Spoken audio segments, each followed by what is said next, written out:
اعوذ باللہ من الشیطان الرجیم بسم اللہ الرحمن الرحیم لإيلاف قريش إيلافهم رحلة الشتاء والصيف فليعبدوا رب هذا البيت الذي أطعمهم من جوع وآمنهم من خوف رب اشرح لي صدري ويسر لي امري واحلل عقدة من لساني يفقهوا قولي رب زدني علما رب زدني علما رب زدني علما۔ ہر طرح کی تعریف، حمد و ثنا اللہ رب العالمین کے لیے ہے، جس نے ہم سارے انسانوں کو اس دنیا کے اندر مبعوث فرمایا اور ہم سب کی رشد و ہدایت کی خاطر بہت سارے انبیاء کرام کو اس دار فانی کے اندر مبعوث فرمایا۔ ان تمام انبیاء کرام پر درود و سلام کا نذرانہ ہو، بالخصوص ہمارے اور آپ کے پیارے نبی، آخری نبی جناب محمد رسول اللہ صلی اللہ علیہ وسلم پر۔ برادران اسلام، دینی ملی بھائیوں، آج کا موضوع خطابت ہے موسم سرما اور اسلامی تعلیمات۔ اس کائنات کا یعنی پوری کائنات کی ہر چیز کا خالق اور مالک، مدبر صرف اور صرف اللہ ہے۔ اللہ رب العالمین ہی کی وہ ذات ہے جس نے دن بنایا، رات بنائی، اور یہ رات کا آنا، دن کا جانا، دن کا آنا، رات کو آنا، یہ جو سسٹم ہے، یہ جو نظام ہے، ان سارے سسٹم اور نظام کو چلانے والا، بنانے والا صرف اور صرف اللہ کی ذات ہے۔ جیسا کہ اللہ تبارک و تعالی سورہ نور آیت نمبر 44 پر ارشاد فرماتا ہے، یقلب اللہ اللیل والنہار ان فی ذلک لعبرۃ لأولی الابصار۔ اللہ تعالیٰ فرماتا ہے کہ اللہ ہی وہ ہے جو رات اور دن کو الٹ پھیر کرتا ہے، اور اللہ فرماتا ہے کہ ان چیزوں میں ان لوگوں کے لیے بڑی نشانیاں ہیں جن کے پاس شعور ہے، جن کے پاس بصیرت ہے، جن کے پاس عقلیں ہیں۔ کہا ایسے عقل مند والوں کے لیے ان میں بڑی نشانیاں ہیں۔ میرے بھائیوں، اللہ رب العالمین نے اپنی حکمت کے تحت موسموں کو 4 حصوں میں تقسیم کیا ہے۔ ایک ہے موسم بہار، ایک ہے موسم خزاں، ایک ہے موسم گرما، اور ایک ہے موسم سرما۔ موسم بہار جب آتا ہے، ہم اور آپ دیکھتے ہیں دنیا میں ہر طرف ہریالی نظر آتی ہے، درخت کے پتے بڑے حسین نظر آتے ہیں، فصلیں لہلہا اٹھتی ہیں، ہر طرف خوشنما منظر دیکھنے کو ملتا ہے۔ لیکن جیسے ہی موسم خزاں شروع ہوتا ہے، اب تک جو درخت کے پتے بڑے حسین لگتے تھے، جو فصلیں لہلہا رہی تھی، دیکھتے ہی دیکھتے موسم خزاں جیسے آتا ہے، یہ ساری چیزیں چھین لی جاتی ہے، ختم ہو جاتی ہے۔ اور موسم گرما جب آتا ہے تو لوگوں کو گرمی پریشان کرنے لگتی ہے، اور لوگ ٹھنڈی کے اسباب اور سامان تلاش کرنے لگ جاتے ہیں۔ اور جب موسم سرما آتا ہے تو کل تک جو موسم گرما سے پریشان تھے، اب وہ سردی اسے ستانے لگتی ہے، اور وہ انسان گرمی کے اسباب اور سامان کو تلاش کرنے لگتے ہیں۔ کہنے کا مطلب یہ ہے، یہ موسموں کا آنا جانا، موسموں کا اختلاف، موسموں کو الٹ پھیر، یہ سب اللہ رب العالمین نے اپنی حکمت کے تحت بنایا ہے۔ اللہ کی مشیت اور اللہ رب العالمین اپنی حکمت و مصلحت کے تحت ان موسموں کو بنایا ہے، پیدا کیا ہے، اور ہماری زندگی کا ہر سال ان 4 موسموں سے گزرتے ہیں۔ میرے بھائیوں، موسم سرما اگر دیکھا جائے کتاب و سنت کی روشنی میں، اسلامی تعلیمات کے مطابق، تو موسم سرما اپنے اندر شکر گزاری کا پہلو بھی رکھتا ہے۔ موسم سرما اپنے اندر شکر گزاری کا پہلو رکھتا ہے۔ وہ کیسے؟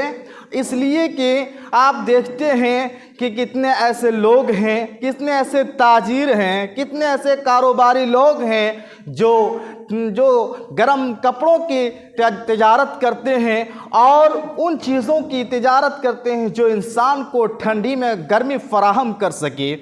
تو ایسے لوگ جب یہ موسم آتا ہے، ان کی آمدنی ہوتی ہے، اچھی انکم ہوتا ہے اور اچھے اس کے پاس روپے پیسے آتے ہیں، اچھی کمائی ہوتی ہے۔ اس پہلو سے دیکھا جائے تو یہ سردی کا موسم ایسے لوگوں کے لیے کا شکر گزاری کا پہلو ہے، اور یہی وجہ ہے اللہ تبارک و تعالیٰ نے قریش مکہ کے سلسلے میں فرمایا تھا لِإِيلَافِ قُرَيْشٍ إِيلَافِهِمْ رِحْلَةَ الشِّتَاءِ وَالصَّيْفِ فَلْيَعْبُدُوا رَبَّ هَذَا الْبَيْتِ۔ اللہ تعالیٰ نے یہاں اشارہ کیا ہے قریش مکہ، مشرکین مکہ کے دو قافلوں کی طرف۔ مشرکین مکہ کے دو بڑے قافلے تھے، تجارتی قافلے۔ موسم گرما میں ایک قافلہ ملک یمن جایا کرتا تھا اور موسم سرما میں ایک قافلہ ملک شام جایا کرتا تھا، اور یہ مکہ کے بڑے تجارتی قافلے تھے، اور اس تجارت اور اس قافلے کی وجہ سے پوری مکہ کی معیشت کا ایک بڑی حد تک انحصار تھا۔ یعنی یہ دونوں قافلے مکہ والوں کے لیے، مشرکین مکہ والوں کے لیے بڑا بنیادی کردار ادا کرتا تھا۔ تو اللہ تبارک و تعالیٰ نے اس کو یاد دلایا، کہا دیکھو موسم گرما میں جب تم یمن جاتے ہو اس میں تمہاری اچھی خاصی انکم ہوتی ہے، اور موسم سرما میں تم ملک شام جاتے ہو، وہاں سے تم آتے تو اچھی تمہاری کمائی ہوتی ہے، لہٰذا اللہ تعالیٰ نے جب تمہیں ان موسموں میں کمائی دیا ہے، دولت دی ہے، کہا اس پر اللہ کا شکر ادا کرو، اللہ کی عبادت کرو۔ فَلْيَعْبُدُوا رَبَّ هَذَا الْبَيْتِ۔ مشرکین مکہ کو چاہیے تو یہ تھا کہ اس گھر کے رب کی، یعنی خانہ کعبہ کے رب کی، اللہ کی عبادت کرے۔ تو اس سورہ کے اندر اللہ تعالیٰ نے اسی موسم سرما اور موسم گرما کا تذکرہ فرمایا ہے، اور کہا کہ اگر دیکھا جائے تو یہ موسم ایک اپنے اندر شکر گزاری کا پہلو بھی رکھتا ہے۔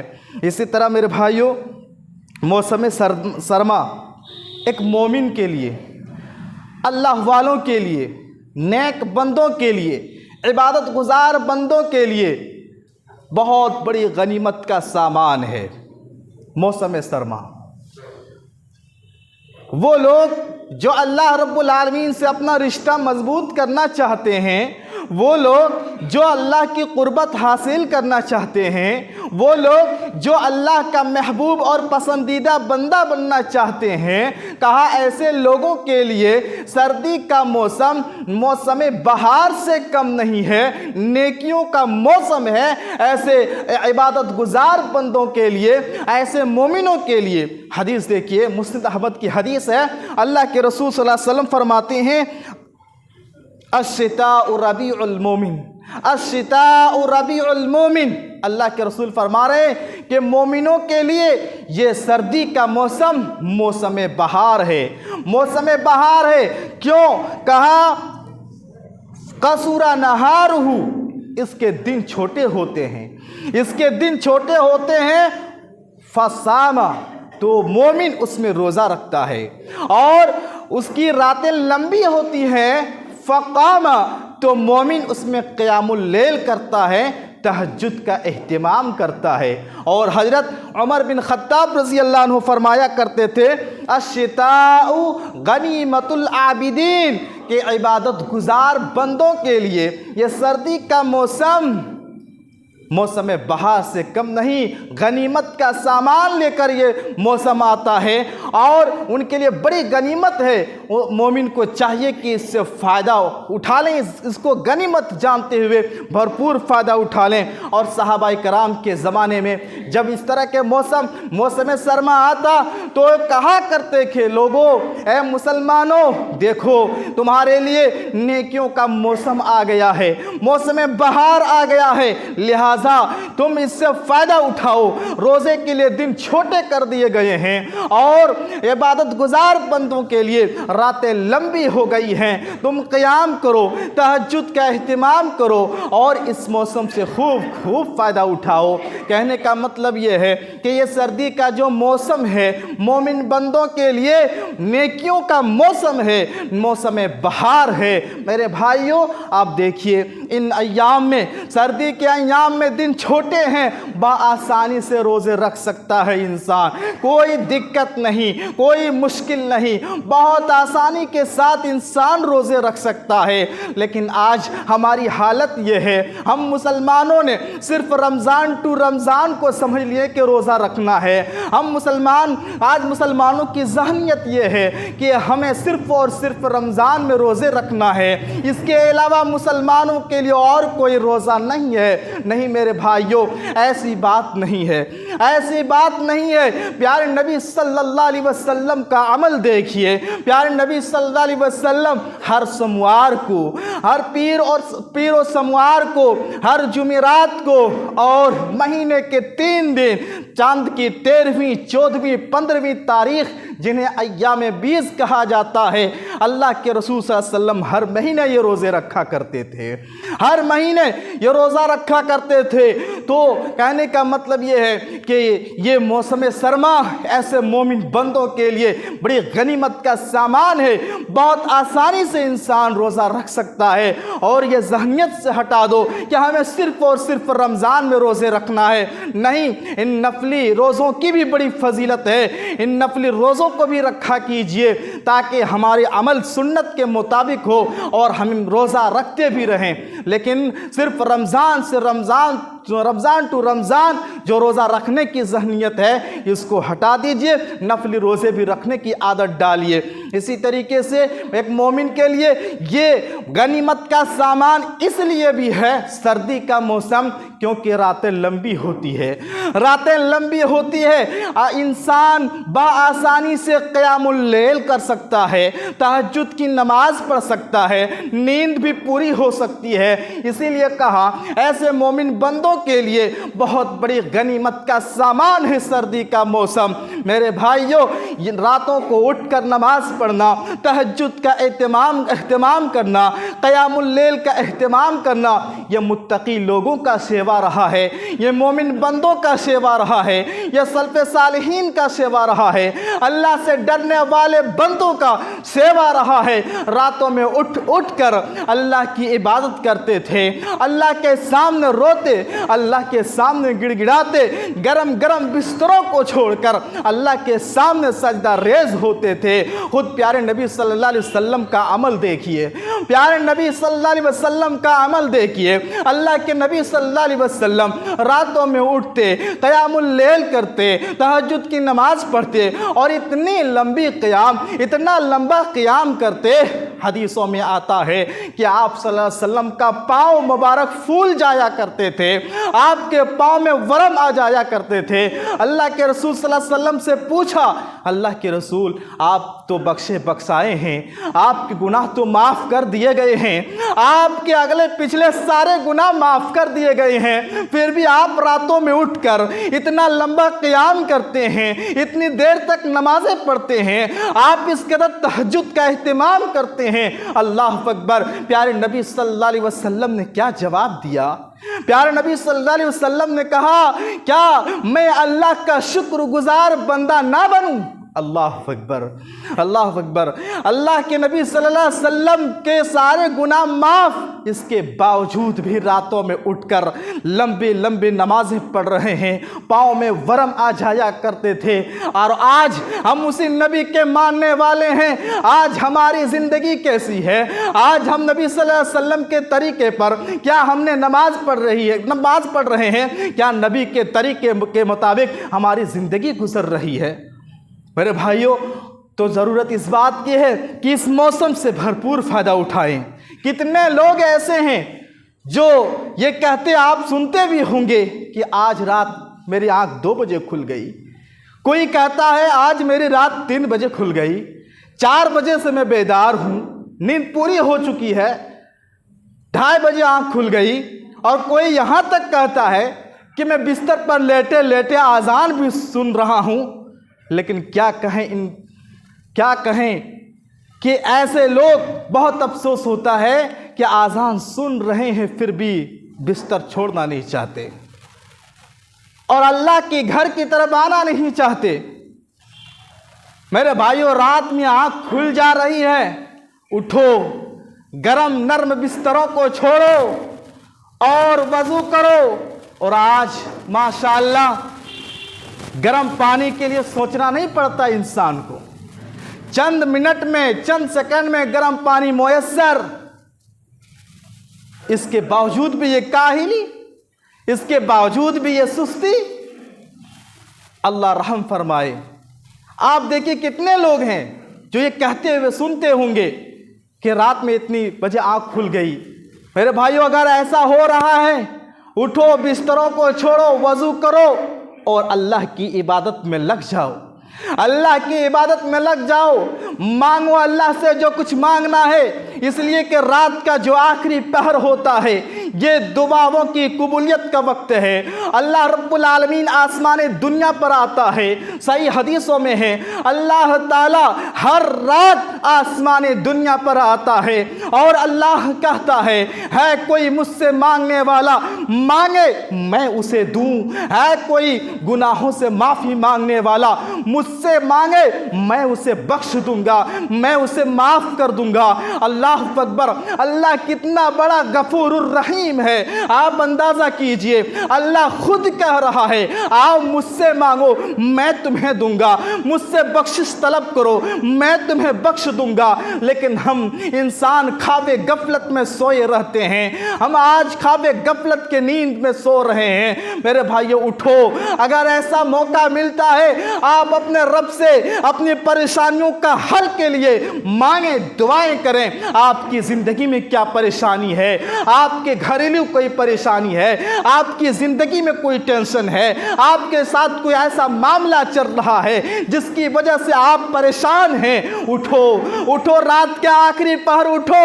اللہ آسمان دنیا پر آتا ہے اور اللہ کہتا ہے مجھ سے مانگو، مجھ سے۔ اللہ دیتا ہے، یقیناً اللہ دیتا ہے، یقیناً اللہ دیتا ہے۔ اٹھو اور مانگو رب سے، اللہ سے مانگنا سیکھو۔ لیکن ہم ہیں جو نرم گرم بستر چھوڑنا نہیں چاہتے ہیں۔ تو میرے بھائیوں، کہنے کا مطلب یہ ہے یہ جو سردی کا موسم ہے، یہ سردی کا موسم ہے، یہ مومن بندوں کے لیے موسم بہار سے کم نہیں ہے، نیکیوں کا موسم ہے۔ میرے بھائیوں، اسی طریقے سے یہ سردی کیوں پڑتی ہے، یہ جاڑے کیوں آتے ہیں، یا دنیا میں گرمی کیوں آتی ہے، گرمی کیوں پڑتی ہے؟ تو یاد رکھیے اس سلسلے میں سائنسداں کیا کچھ کہتے ہیں وہ اپنی جگہ پہ ہے، ہمیں اس طرف نہیں جانا ہے۔ لیکن ہماری شریعت کیا کہتی ہے، دنیا میں سردی کیوں پڑتی ہے، دنیا میں گرمی کیوں پڑتی ہے، شرعی نقطۂ نظر کیا ہے، یہ ٹھنڈ، یہ جاڑے کیوں آتے ہیں، اسباب اور ریزن کیا ہے؟ آئیے حدیث کی روشنی میں دیکھتے ہیں۔ غالباً صحیح بخاری کی حدیث ہے، اللہ کے رسول صلی اللہ علیہ وسلم فرماتے ہیں کہ اللہ تعالیٰ نے جب جہنم کو پیدا کیا، جہنم کو پیدا کرنے کے بعد جب جہنم بن کر تیار ہو گئی تو جہنم نے اللہ سے شکایت کی، جہنم نے اللہ سے شکایت کی، کہا اللہ میری گرمی میرے لیے خود ناقابل برداشت ہو گئی ہے، میری حرارت میرے لیے خود ناقابل برداشت ہو گئی ہے۔ جہنم کی اس شکایت کو سن کر اللہ نے جہنم کو سال میں 1 مرتبہ سانس چھوڑنے اور سانس لینے کی اجازت دی۔ اللہ کے نبی فرماتے ہیں کہ دنیا میں یہ جو گرمی پڑتی ہے تو جہنم کے سانس چھوڑنے کی وجہ سے، اور دنیا میں جو سردی پڑتی ہے جہنم کے سانس لینے کی وجہ سے۔ اس سے تو معلوم یہ ہوا کہ دنیا میں سردی گرمی جہنم کی سانسوں کی وجہ سے پڑتی ہے۔ یہ پیارے نبی صلی اللہ علیہ وسلم کی حدیث ہے اور ہمارا اس پر ایمان ہے اور کامل یقین بھی ہے۔ میرے بھائیوں، اور اس سے ایک بات یہ بھی معلوم ہوئی کہ یاد رکھو کہ جہنم میں صرف آگ کی عذاب نہیں ہے، جہنم میں صرف شعلے دار آگ کی عذاب نہیں، وہ تو ہے ہی، آگ کا عذاب ہے ہی، جہنم میں سردی کا بھی عذاب ہے، ٹھنڈ کا بھی عذاب ہے۔ زمہریرہ اللہ نے قرآن میں کہا کہ وہاں ٹھنڈ کا بھی عذاب ہے، اور ایسی ٹھنڈ ہے کہ انسان پریشان ہو جائے گا۔ اللہ اکبر۔ تو جہنم میں جہاں ایک طرف آگ کا عذاب ہے تو وہیں سردی اور ٹھنڈی کا بھی عذاب ہے۔ آج دنیا کی یہ چند لمحوں کی سردی ہم سے برداشت نہیں ہوتی ہے، چند قدم چل کر مسجد آنا ہمیں نہیں ہوتا ہے، نرم گرم بستر چھوڑ کر رب کے سامنے کھڑا ہونے کی ہمیں طاقت نہیں۔ یہ دنیا کی سردی کی عالم ہے۔ ذرا سوچو، اللہ نہ کرے اگر ہم جہنم میں چلے گئے تو سردی کا اگر عذاب ہو تو اس سردی کا عذاب کیسے برداشت کر پاؤ گے، کیسے تکلیف کو جھیل پاؤ گے؟ ایک لمحے کے لیے ذرا سوچو، صرف عذاب جہنم میں صرف آگ کا عذاب نہیں، سردی کا بھی عذاب ہے۔ میرے بھائیوں، اسی طریقے سے یہ موسم سرما جب آتا ہے تو یہ موسم سرما مالدار لوگوں کے لیے، اہل ثروت کے لیے، جن کو اللہ نے نوازا ہے، ایسے لوگوں کے لیے یہ موسم نیکیوں کا موسم ہے، موسم بہار ہے۔ اس لیے کہ یہ موسم جب آتا ہے، سردی پڑتی ہے، ہر انسان کو، چاہے امیر ہو چاہے غریب ہو، چاہے محلوں میں رہنے والے ہو چاہے جھوپڑی میں رہنے والے ہو، ہر انسان کو گرم اضافی کپڑے کی ضرورت پڑتی ہے۔ موزے ہیں، چادر ہے، کمبل ہے، یہ ساری چیزیں ہر انسان کی ضرورت ہے میرے بھائیوں۔ لیکن وہ لوگ جو غریب ہیں، نادار ہیں، مفلس ہیں، مجبور ہیں، ضرورت مند ہیں، حاجت مند ہیں، ان کے لیے یہ چیزیں میسر نہیں ہو پاتی، ان کے لیے بہت مشکل کام ہوتا ہے۔ اس لیے ہم اچھے مکان میں رہیں، ہمارے پاس سردی سے بچنے کے لیے سارے سامان ہو، لیکن اس دنیا میں ایسے بندے بھی ہیں جن کے پاس یہ پکے مکان کی دور کی بات، جھوپڑی تک نصیب نہیں ہوتی۔ اور کبھی ایسا بھی ہوتا، ایک طرف بارش ہو رہی ہے، بارش کے قطرات پڑ رہے ہیں، تو دوسری طرف انہیں سردی ٹھٹھرتی ہوئی راتیں پریشان کر رہی ہوتی ہے۔ ایسے ہیں، آج دنیا میں ایسے لوگ بھی ہیں۔ ہماری شریعت کی تعلیم کیا ہے؟ ہماری شریعت کی تعلیم ہے مجبوروں کی مجبوری کو سمجھو اور ان کی مدد کرو، حاجت مندوں کی حاجت کو سمجھو اور ان کی مدد کرو، ضرورت مند کی ضرورت کو سمجھو اور ان کی مدد کرو، مسکینوں، بیواؤں، غریبوں، ناداروں کی ضرورت کو محسوس کرو۔ یہ ایک آزمائش ہے ایک طرح سے دیکھا جائے تو، کہ ہمارے پاس سب کچھ ہے، لیکن اللہ کے بندے اس دنیا میں ایسے ہیں جن کی راتیں ٹھٹھرتی ہوئی گزر رہی ہے، نہ جانے ان کے دن رات کیسے گزر رہے ہوں گے میرے بھائیوں۔